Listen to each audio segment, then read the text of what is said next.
being a genius won't make you rich. In fact, high IQ means absolutely nothing. The brightest minds often go completely broke. Why? Because wealth is a psychological game.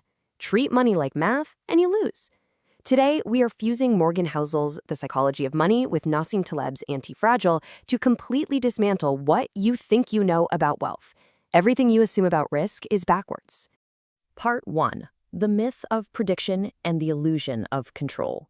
Look, we've all been conditioned to think about money the exact same way we think about physics.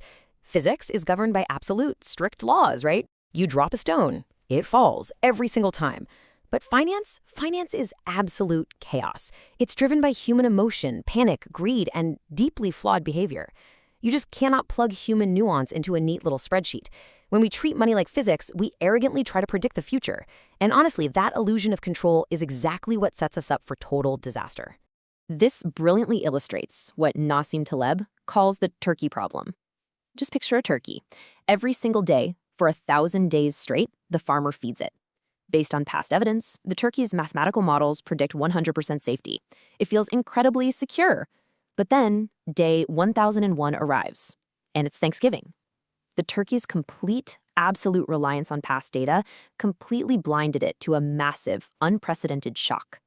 In our complex world, relying solely on historical data to predict your financial future creates a really dangerous single point of failure. Morgan Housel captures this perfectly. He says, the most important economic events of the future are things that history gives us little to no guide about. We are constantly at the mercy of black swans, those unprecedented, totally unpredictable outlier events that drive the vast majority of outcomes in our lives. So if history is a misleading guide and we literally can't predict the future, how do we win? Well, we have to completely redefine what winning actually is. Part 2. What wealth actually is. The hidden currency. Society practically screams at us that spending money is the ultimate proof that you have money. But being rich and being wealthy are entirely different animals. Rich is just current income. It's loud, it's highly visible, we're talking the luxury cars, the massive houses, the constant flexing. But true wealth is hidden. It's the income you didn't spend. It's the unspent options, the first-class upgrade you turned down, the diamond you didn't buy. Honestly, spending money just to show people how much money you have is literally the fastest way to have less money. To actually build that hidden wealth, we look to an incredibly powerful concept called via negativa. This is the principle that the solution to many complex problems is achieved by removing things, not adding them. True wealth is an exercise in pure subtraction. It's stripping away your ego. It's getting off that exhausting psychological treadmill of keeping up with your neighbors. When you start defining your savings rate as just the gap between your ego and your income, your entire financial reality transforms. Less ego directly equals more wealth. And when you just let that unspent wealth sit there, something totally logic-defying happens. $81.5 billion. To put that into perspective, out of a net worth of roughly $84.5 billion at the time of writing, $81.5 billion of Warren Buffett's wealth came entirely after his 65th birthday. Yeah, his skill is investing, but his absolute secret weapon is time. This is confounding compounding. A tiny starting base snowballs into unbelievable results simply by surviving and staying in the game over decades. Part 3. Getting rich versus staying rich, the art of survival. Here's a wild thought.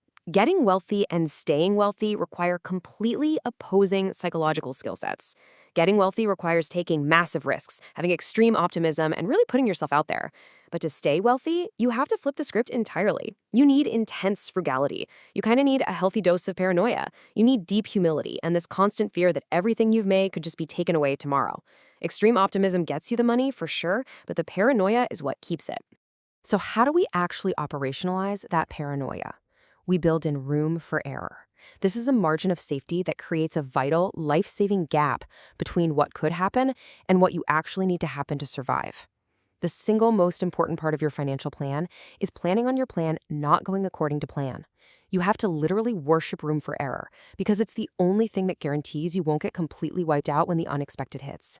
Part 4. The Antifragile Playbook, Thriving in Chaos. Nassim Taleb uses ancient mythology to paint a really vivid picture of our options here. First, we have the Sword of Damocles. Damocles is dining with this heavy sword dangling right over his head by a single horse's hair. He is utterly fragile. One tiny stress to that string, and boom, he is destroyed. That's a fragile financial life. But then we have the Hydra. When you sever one head of the Hydra, two grow back. The Hydra is anti-fragile. It doesn't just resist shocks, it literally gets stronger from them. You don't just want to be resilient to economic chaos, you want to build a system that actually feeds on it.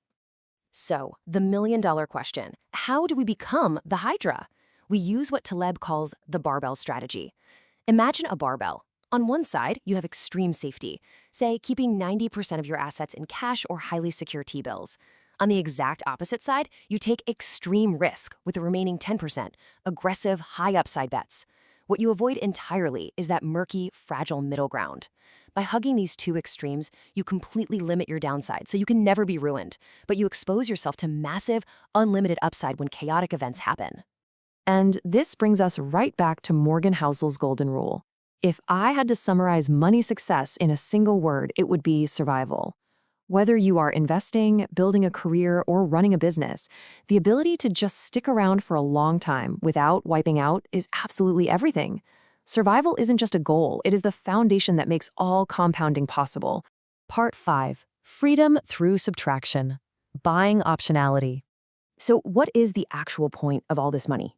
I'll tell you right now, it is not to buy luxury goods. The highest dividend money pays is waking up every single morning with total, unshakable control over your own life. It is the unspent options. It's absolute freedom from the exhausting hedonic treadmill. It is pure peace of mind.